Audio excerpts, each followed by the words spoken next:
Welcome to the second tutorial of BeeGraphy. In this tutorial, we will be looking at data type and structure. This is related to the data that flows through the wires that we connect between components, the input and output. And the data types would include point or numbers or line, curve, plane, so many things. We're going to look at that. We are also going to look at data structures, how this data flows through the wires when it becomes a bit complicated, when there are several number of points going through the same wire. So how does it manage it?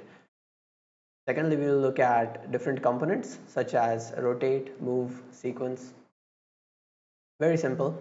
And finally, we are going to look at a very basic structure, how to create a twisting tower. So just studying the first two aspects, the data type and component, will be really boring. So we are going to create a twisting tower from scratch and learn about data type and structures and the components as we try to create a twisting tower. So that will be more interesting and it will be a more hands-on approach where I would like you to be involved in it. So follow along as we create a twisting tower. Let me first explain to you how we are going to achieve it. So we need a twisting tower. So there will be a base or rectangle that we will create. And then we are going to replicate it by moving in the Z axis. Let me create another rectangle here. So this is the original rectangle, and then when we have the new rectangles coming up, which will be in black in this sketch,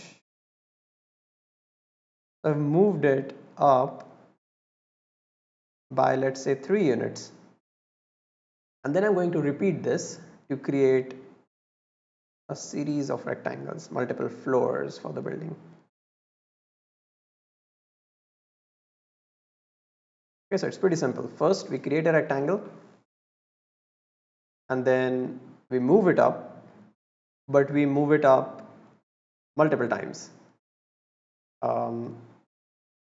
Let's say n number of times, and this will be the gap, 3 units. Numerically, what is happening is the first one is 3 units up, the second one is 6 units up, and the third one is 9 units up, and so on. So it is an arithmetic progression. It's just a table of 3 that's happening, like 3, 6, 9. So what you're going to do is we are going to simply take our first rectangle and keep replicating it by with a distance of 3 units, then 6 units, then 9, then 12, and so on. That's what we are going to do. And then finally, we are going to rotate each of these things. So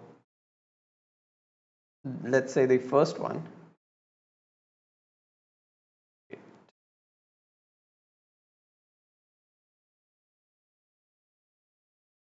So let's say the first rectangle that we have replicated is rotated by 2 degrees.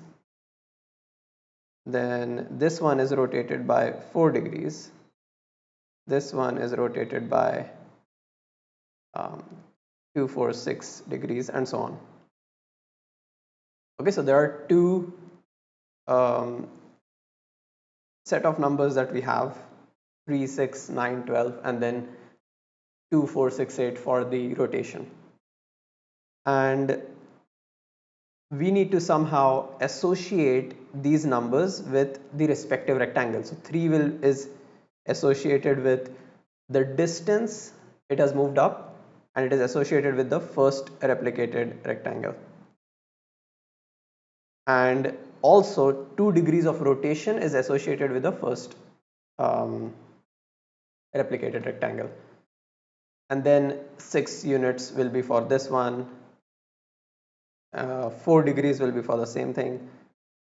So this is how we are going to look at this problem and tell the computer what to do basically.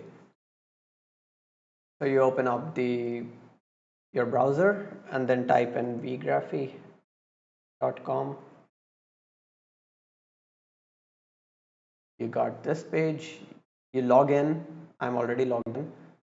Then go to editor,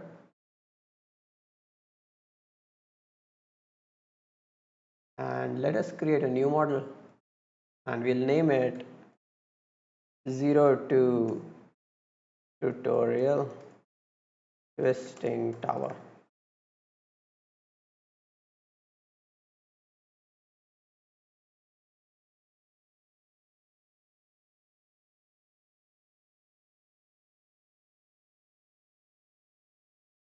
Okay, so this has opened up, and we'll turn on the solver and begin. So firstly, we want to have,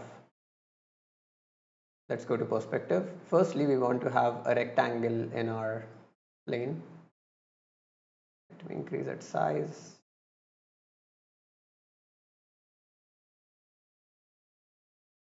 And let's just double click on the canvas and type in rectangle. There are several types of rectangles we've got. So I would like you to play with all these 4 different types of rectangles and see what is the difference between all of them. But for the sake of this tutorial, I'm going to stick with rectangle by center. So we already have this rectangle. When we click on it, it highlights as yellow, and it has some default values: width of 20 units, length of 10 units. You can change it to make it a square and see it's instantaneous. Let's do 15 by 20. Okay. And origin, by default, it is at the origin of this Cartesian coordinate plane, which is 0, 0, 0. See this one. You want to see what happens if you change it, you can do that. Basically just moves our rectangle. Okay, now what we're going to do is we are going to look at how moving works. Now move is very different in this case in computational designing and virtual scripting. When we move something in the traditional softwares, the original geometry itself moves from point A to point B. But in this case, let's see what happens when we do that. Now the geometry that we want to move is this curve. Curve is the rectangle. Okay, so it has moved by default to 10. So it has moved 10 units in the x direction, 10 units in the y direction, and then 10 units in the z direction. It has moved diagonally through the 3D space. We don't want that. We just want it to move vertically up. So there is no x element to it, there is no y, just z. And we want to move it by, let's say, 4 meters, 4 units. Okay, but you can see that the original still remains. So what is happening is, when we create a script with all these nodes, components, all of them exist simultaneously. It is not like when you create a line and then you move the line, the original line itself is moving. That's not how it works here. So there is an original rectangle and then you are moving it.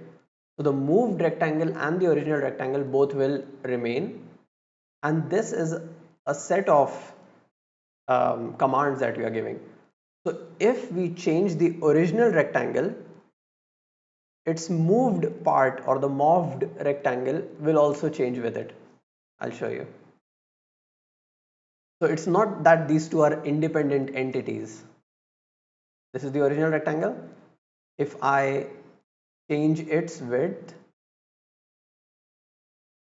you see the moved rectangle's width is also changing real time.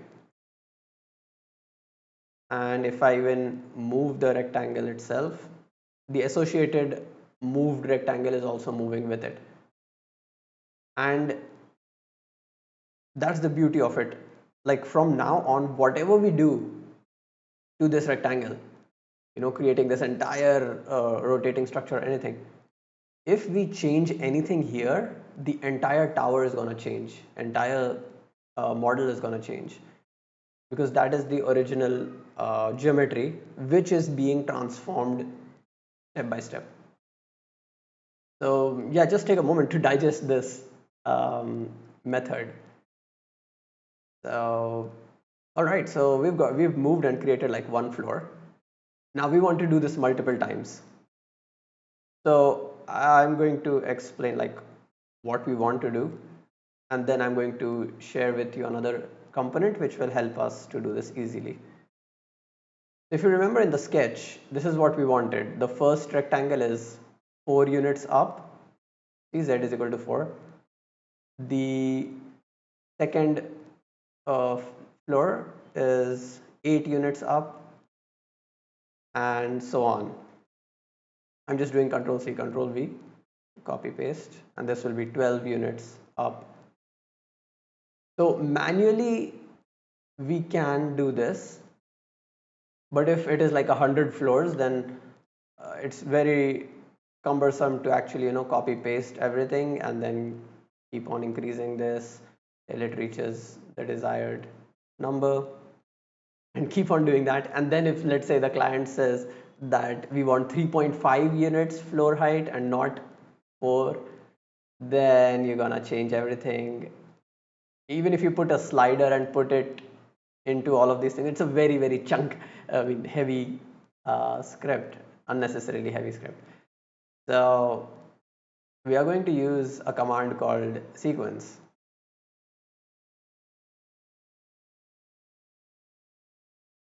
A list sequence. Now what it does is it will create a list of numbers that we want, like 3, 6, 9, 12 and so on. And this is the input. Where do you want to start this list of numbers from? So it's starting from 0, then it is asking how many numbers do you want. So in our case it will be the number of floors, which is 5, and then what is the gap between each number. So that is a step, and here it is 1. In our case we need it to be 4, and let's say we want 10 number of floors. And here when you want to see the output, you can simply click here and click on this arrow to get the output, and play with these numbers and see how the outputs change. Like right now it is 5, so there are only 5 number of numbers. Also remember that the counting will always start from 0 in computer engineering, computer science, scripting and all of that. It does not start from 1, it starts from 0. So 4 means there are 5 number of items.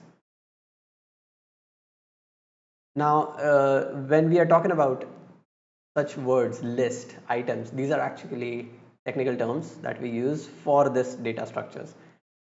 List is a set of items. Items can be anything. It can be points, it can be numbers. It is basically data. All right, so in this case, the data is in numbers, the data type is numbers, and the list is consisting of 5 items. Want to increase the number of items, we are going to increase this count. Okay, now there are 10 items. This is each item. 12 is an item, 16 is an item. Also, you can see that there are different colors. So blue corresponds to numbers, and then these green correspond to coordinates. You see x, y, z, vector also x, y, z. Then there is pink, which is geometry, and then and you see this is data type, which is a curve. And if we click here, type number, so this is data type, this is a number. Then here also data type geometry. So this is really nice in BeeGraphy that we've got color coding for different data types, so it's much easier for us to understand. So, and the data type should match, the input and the output data type should match. Sometimes it is okay because curve is a geometry, so it can go into geometry, but you see this is a number data type and this cannot go into this coordinate data type, vector data type. So that's why it is not even accepting it. Like I'm trying to connect it, but it's not connecting. If you are working on a Dynamo or Grasshopper, it will connect and then it will show an error in this node that the data type is not matching. So how to resolve this? Basically, it is asking for a vector. A vector is not simply a number. It is XYZ coordinate. It's slightly complicated. So to convert, or let's say to create a vector with all of these Z values, up Z values, I'm going to type in vector Z. Just type in Z and you'll see this vector Z pop up. And now you see the input is a number data type number, and the output is vector data type, and this will go into here, and you can see that this has happened. Also, the vector is also being shown by this arrow, blue colored arrow. And if you remember what vector is, there are two types of quantities: scalar quantities, vector quantities. Scalar quantities are things like distance or speed, where there is just a magnitude. For example, 5 meter. How far is it? It is 5 meters. How fast is the car moving? 5 kilometers per hour. Vector is a combination of magnitude and direction. So if I ask how far is it and I say 5 meters, that is a scalar quantity. But if I say 5 meters in east direction, then now this has become a vector quantity. Similarly, the car, if it is moving 5 kilometers per hour, then that is a scalar quantity. But if I say that it is moving 5 kilometers per hour in north direction, then it is a vector quantity. So here also it is not asking for just the magnitude, which is 10 units. It is also asking us which direction. And by this component, vector z, vector z, we are telling it the direction is up. And now if I connect this to here, the 10 is replaced with this list sequence. Also see the thickness of these lines have changed. So if there is only a single item that is going through, then the line is like this, and if it is more than one, like in this case there are 10 items that are going through this line, this wire, then it is thicker. And in 3D model space we can see that we have a tower which is 10 number of floors, and there is 4 units of distance between each of them, and we can control it from here. 3 units, 2 units, and the number of floors you can increase or decrease as per your liking. And also if you play with the start part, you can see there's the initiation is different.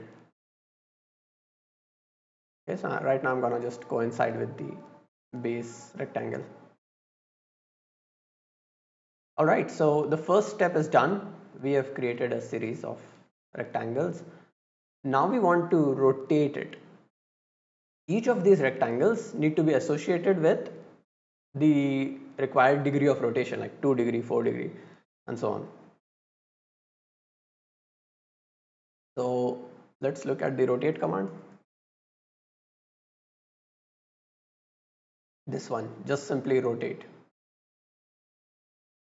And this is in radians, like 1.571. It is asking for center. It is asking for the geometry, which will be the rectangles. And then there is the vector. Vector means the axis of rotation.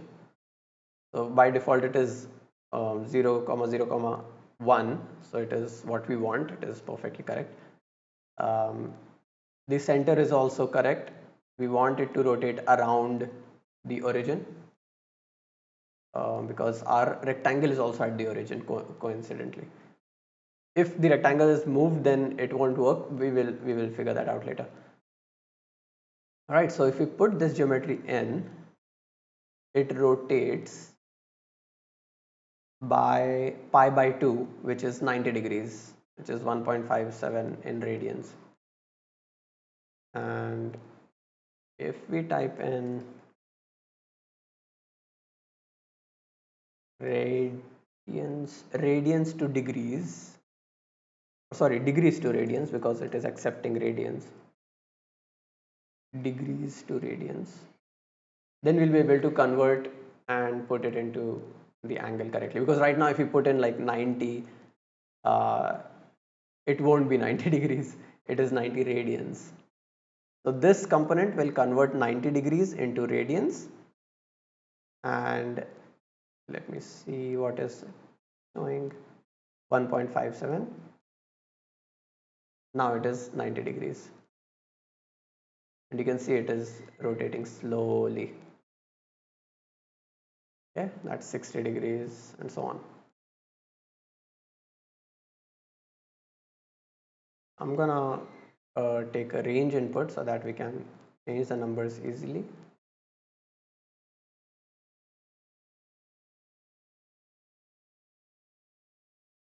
And if we want it to be super quick, then we can do live calculation. So now we can see the rotation happening. But currently the entire tower is being rotated, right? We don't want that. We want only the first tower to be rotated by 2 degrees, the second, sorry, the first level, first floor to move by 2 degrees, and the second floor to move by 4 degrees, and so on. And the ground floor will move by 0 degrees. So we can see the same pattern like before. So we are going to create a list sequence again. I'm going to remove this. I'm just going to copy paste. Let's just throw it in. Now this is the same as the number, the floors sequence. But let us put in a number slider so that it's easier. We call it range input in BeeGraphy. And you can control the twist. And we are going to hide everything else so that we can see only the final outcome. Perfect. But if you remember, I said that if we change the location of the base rectangle, then things will go awkward, like it is happening here. You see, these rectangles are not being rotated around their centroid, their center. They are being rotated around the origin. That's why it is looking like this. Now if you don't want that, we want it to rotate around their own rectangles, then there is a command called centroid. Or you could use the area command. No, actually. And then use this and just a second. Center of mass, center of bounding box. So I think this one is the correct one. And then you use this at the center to get the outcome that we want. Centroid gets the centroid of all these rectangles. As you can see, these blobs that have popped up. When you click on the blob, this is highlighted. And each of these rectangles, when they are being rotated, they are considering their centroid as the center of rotation, and the axis is 0, 0, 1. If you want to play and just see what happens if you do something like this, you can do that and see what happens. Basically, the axis of rotation is changing and you get different forms. Alright, so now if you move the rectangle anywhere, it doesn't matter, it's always gonna be the same. Alright, what else is left? We've got, so everything is in our control now. Actually, let's put in range inputs for even this, that you can quickly control it. There is one thing that has left out, the number of floors. So when I put this as number of floors, and if this does not coincide with the number of degrees of rotation that we have created, then this happens. You see, it is rotating, rotating, rotating, and then it just gets static. If that's the design you are wanting, then that's cool. But if you don't want that, and you always want it to rotate no matter how many floors you create, then you have to increase the count of this degrees that we are creating, the series of degrees that we are creating. And so we are going to connect this with the count of the degrees. And now, no matter what you do, it will always rotate. No matter how many floors you create, it will always rotate. Perfect. If you want to create, let's say 3.5, then go to your range input and then reduce the step to 0.1 or 0.5 depending on the accuracy you want. Then it becomes 3.5. So every floor height is 3.5 now. Okay. So I hope this cleared your concepts for data types. Data structure is a massive topic, but this was a nice glimpse of how things are being correlated, like the data of the list of rectangles is being related to this list of items, these numbers that are being created. These are all the rotation values in radians. So this is associated with the ground floor, this is associated with the first floor, and so on, and they merge into this rotate, and super smartly it is arranged in such a sequential manner that all of these are not, jumbling up. They are all perfectly aligned to give us this structure. All right, so I think this was good to introduce a few of these new components and introduce the concept of data structures, data types, and we also got this interesting tower which you can play around with and even change these width and see what happens. Don't be scared to do random things, like I just put in, like I change this vector to see what happens and get weird forms, interesting forms. Yeah, just play around with things and try to understand through that.